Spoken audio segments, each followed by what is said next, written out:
Good morning. ಬದುಕಿಗೆ ಸ್ಫೂರ್ತಿ YouTube channel ವೀಕ್ಷಕರಿಗೆ ನನ್ನ ನಮಸ್ಕಾರಗಳು. ಸೊ ನಾವು ಇವತ್ತು ಏನು ಮಾಡ್ತೀವೋ ಅದು ಮುಂದಿನ ಒಂದು ದಿನಕ್ಕೆ ರಿಸಲ್ಟ್ ಆಗಿರುತ್ತೆ. ಅಂದರೆ ನಮ್ಮ ಇವತ್ತಿನ ಕರ್ಮದ ಫಲ ಮುಂದೆ ನಮಗೆ ಅದು ಪುಣ್ಯವಾಗಿಯೋ ಅಥವಾ ಪಾಪವಾಗಿಯೂ ಕಾಡ್ಬೋದು. ಅಂದರೆ ನಾವು ಅಂದರೆ ಈ ನಿಮಿಷ ಏನು ಮಾಡ್ತಿದ್ದೀವಿ, ಏನು ವರ್ಕ್ ಮಾಡ್ತಿದ್ದೀವಿ, ಅದು ಮುಂದೆ ಹೆಲ್ಪ್ ಆಗುತ್ತೆ. ಅಂದರೆ ಫಾರ್ ಎಕ್ಸಾಂಪಲ್ ನಾನು ನನ್ನ ಒಂದು ಎಕ್ಸಾಂಪಲೇ ಕೊಡ್ತೀನಿ. ಸೊ 5:5:5 ರೂಲಲ್ಲಿ 5:5:5 ರೂಲ್ ಅಂತಲೇ ಇಟ್ಕೊಳ್ಳೋಣ.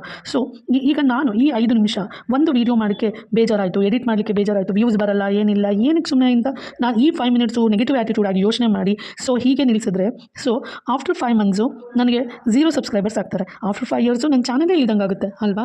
ಅದೇ ಪಾಸಿಟಿವ್ ಆ್ಯಟಿಟ್ಯೂಡ್ ಆಗಿ ಫಸ್ಟ್ 5 ಮಿನಿಟ್ಸು ನಾನು ಕಷ್ಟಪಟ್ಟು ಆಫ್ಟರ್ 5 ಮಂತ್ಸ್ ಆದರೂ ಅದಕ್ಕೆ ಕೆಲವೊಂದು ವ್ಯೂಸ್ ಬರುತ್ತೆ. ಆಫ್ಟರ್ 5 ಇಯರ್ಸು ಅದಕ್ಕೂ ಗ್ರೋ ಆಗಿರುತ್ತೆ ಚಾನಲು, ಪ್ಲಸ್ ಸಬ್ಸ್ಕ್ರೈಬರ್ಸು ಜಾಸ್ತಿ ಆಗಿರ್ತಾರೆ.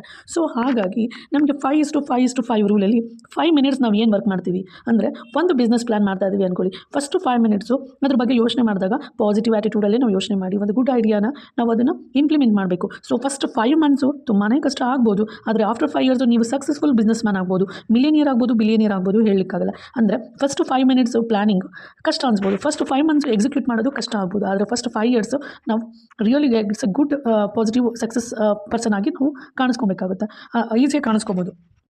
ಇಮ್ಮಿಡಿಯೇಟಾಗಿ ನಾವು ಏನೇ ಒಂದು ಪ್ಲ್ಯಾನ್ ಮಾಡಿದ್ರು ವಿತೌಟ್ ಪೋಸ್ಟ್ಪೋನ್, ಅಂದರೆ ನಾಳೆ ಮಾಡಿದ್ರಾಯ್ತು, ನಾಡಿದ್ದು ಮಾಡಿದ್ರಾಯ್ತು ಅಂತ ಟೈಮ್ ವೇಸ್ಟ್ ಮಾಡೋ ಬದಲು ಸೊ ಮತ್ತೆ ಟೈಮ್ ವಾಪಸ್ ಬರಲ್ಲ ಅಲ್ವಾ. ಅಂದರೆ ನಾವು ನಾಳೆ ಮತ್ತೆ ಯೋಚನೆ ಮಾಡ್ಬೋದು, ಅಯ್ಯೋ ನಿನ್ನೆ ಸ್ಟಾರ್ಟ್ ಮಾಡ್ಬೋದಿತ್ತು ಅಂತ, ಹಾಗಾದರೆ ನಿನ್ನೆ ವಾಪಸ್ ಬರ್ಲಿಕ್ಕೆ ಸಾಧ್ಯ ಇರುತ್ತಾ?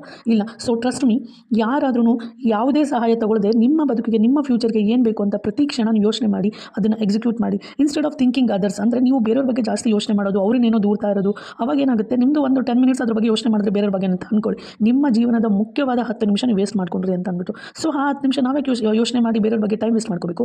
ನಿಮ್ಮ ಬಗ್ಗೆ ನೀವು ಯೋಚನೆ ಮಾಡಿ, ನಿಮ್ಮ ಫ್ಯೂಚರ್ ಬಗ್ಗೆ ನೀವು ಯೋಚನೆ ಮಾಡಿ, ನೀವು ಏನು ಮಾಡ್ಬೋದು ಅಂತ ಯೋಚನೆ ಮಾಡಿ. ಅಂದರೆ ಪಾಸ್ಟ್ ಬಗ್ಗೆ ಯೋಚನೆ ಮಾಡಬೇಡಿ. ಅಂದರೆ ನಮ್ಮ ಯಾರೋ ಮನೆಯವ್ರು ಮಾಡಿರ್ಬೋದಿತ್ತು, ನಮ್ಮ ತಂದೆ ಮಾಡಿರ್ಬೋದು, ತಾಯಿ ಮಾಡಿರ್ಬೋದು, ಏನೋ ಅವ್ರು ಹೆಲ್ಪ್ ಮಾಡಿದ್ರೆ ಆಗೋದು, ಇವ್ರು ಹೆಲ್ಪ್ ಮಾಡಿದ್ರೆ ಆಗ್ಬೋದು, ಓಕೆ ಅದೆಲ್ಲ ಬಿಟ್ಟಾಕಿ ಈಗ ನಾನೇನು ಮಾಡ್ಬೋದು, ಈ ಕ್ಷಣಕ್ಕೆ ನಾನು ಏನು ಸಕ್ಸಸ್ ಆಗಲಿಕ್ಕೆ ನಾನು ಏನು ಮಾಡಬೇಕು ಅಂತ ನಾನು ಅಂದ್ಬಿಟ್ಟು ಯೋಚನೆ ಮಾಡಬೇಕಾಗುತ್ತೆ. ಈಗ ಎಷ್ಟು ಪಾಸಿಟಿವ್ ಆಗಿರ್ತೀವೋ ಅಷ್ಟು ಬೇಗ ಸಕ್ಸಸ್ ಸಿಗುತ್ತೆ. ಈಗ ಫಸ್ಟ್ 5 ಮಿನಿಟ್ಸು ನಾನು ಯಾವುದ್ರ ಬಗ್ಗೆ ಯೋಚನೆ ಮಾಡ್ತಿದ್ದೀನಿ, ಅದನ್ನು ಎಕ್ಸಿಕ್ಯೂಟ್ ಮಾಡಲಿಕ್ಕೆ ಟ್ರೈ ಮಾಡ್ತಾ ಇದ್ದೀನಿ. ಸೊ ನೀವು ಈ ಕೆಲಸನ ಪಾಸಿಟಿವ್ ಆಗಿ ಮಾಡಿದ್ರೆ ಡೆಫಿನೆಟ್ಲಿ ನೀವು ಪಾಸಿಟಿವ್ ರಿಸಲ್ಟ್ನ ಎಕ್ಸ್ಪೆಕ್ಟ್ ಮಾಡ್ಬೋದು. ಅದೇ ನೀವು ಫಸ್ಟ್ 5 ಮಿನಿಟ್ಸು ಬರೀ ಅವ್ರ ಬಗ್ಗೆ ಅವ್ರ ಹತ್ರ ಬಂಡವಾಳ ಇದೆ, ಇವ್ರ ಹತ್ರ ಬಂಡವಾಳ ಇದೆ, ಅವ್ರು ಹೆಲ್ಪ್ ಮಾಡ್ತಾರೆ, ನನಗಾಗಲ್ಲ ಅಂತ ಅಂದ್ಬಿಟ್ಟು ನೀವು ಬರೀ ನೆಗೆಟಿವ್ ರಿಸಲ್ಟ್ ಥಿಂಕ್ ಮಾಡ್ತಾ ಇದ್ದರೆ ಡೆಫಿನೆಟ್ಲಿ ನಿಮಗೆ ನೆಗೆಟಿವ್ ರಿಸಲ್ಟೇ ಮುಂದೆ ಸಿಗುತ್ತೆ. ಸೊ ಯಾವುದೇ ಒಂದು ಸಕ್ಸಸ್ ಪರ್ಸನ್ ಆಗಿರ್ಬೋದು, ಅವರು ಫ್ಯೂಚರ್ ಬಗ್ಗೆ ಮಾತ್ರ ಯೋಚನೆ ಮಾಡಿರ್ತಾರೆ, ಪಾಸ್ಟ್ ಬಗ್ಗೆ ಯೋಚನೆ ಮಾಡಿರಲ್ಲ, ಮತ್ತು ಯಾವಾಗಲೂ ಪಾಸಿಟಿವ್ ಆ್ಯಟಿಟ್ಯೂಡಲ್ಲೇ ಇರ್ತಾರೆ. ನೀವು ಎಷ್ಟು ಫಸ್ಟ್ 5 ಮಿನಿಟ್ಸು ಫಸ್ಟ್ 5 ಮಂತ್ಸು ಎಷ್ಟು ಪಾಸಿಟಿವ್ ಆ್ಯಟಿಟ್ಯೂಡಲ್ಲಿ ಇದ್ದು ವರ್ಕ್ ಮಾಡ್ತಿರೋ, ಕಷ್ಟಪಟ್ಟು ಮಾಡ್ತಿರೋ, ಡೆಫಿನೆಟ್ಲಿ ಕಷ್ಟ ಆಗೇ ಆಗುತ್ತೆ, ಕಷ್ಟ ಇಲ್ಲ ಅಂತ ಏನೂ ಇಲ್ಲ, ಬಟ್ ಪಾಸಿಟಿವ್ ಆಗಿರಿ, ಸಕ್ಸಸ್ ಸಿಕ್ಕೇ ಸಿಗುತ್ತೆ. ನಿಮ್ಮಲ್ಲಿ ಒಬ್ಬರಾದರೂ ಈ ವಿಡಿಯೋ ನೋಡಿ ಲೈಕ್ ಮಾಡಿ, ಇಷ್ಟ ಆಗಿ ನೀವೇನಾದರೂ ಬದಲಾದರೆ ನಿಜವಾಗ್ಲೂ ಅದಕ್ಕಿಂತ ಸಂತೋಷ ಇನ್ನೇನೂ ಇಲ್ಲ. ಪ್ಲೀಸ್ ನಿಮಗೆ ವಿಡಿಯೋ ಲೈಕ್ ಆದರೆ ಕಮೆಂಟ್ ಮಾಡಿ ಮತ್ತು ಲೈಕ್ ಮಾಡಿ ಮತ್ತು ಪ್ಲೀಸ್ ಸಬ್ಸ್ಕ್ರೈಬ್ ಮಾಡಿ. Thank you so much for watching the video. So be positive, be successful. Thank you.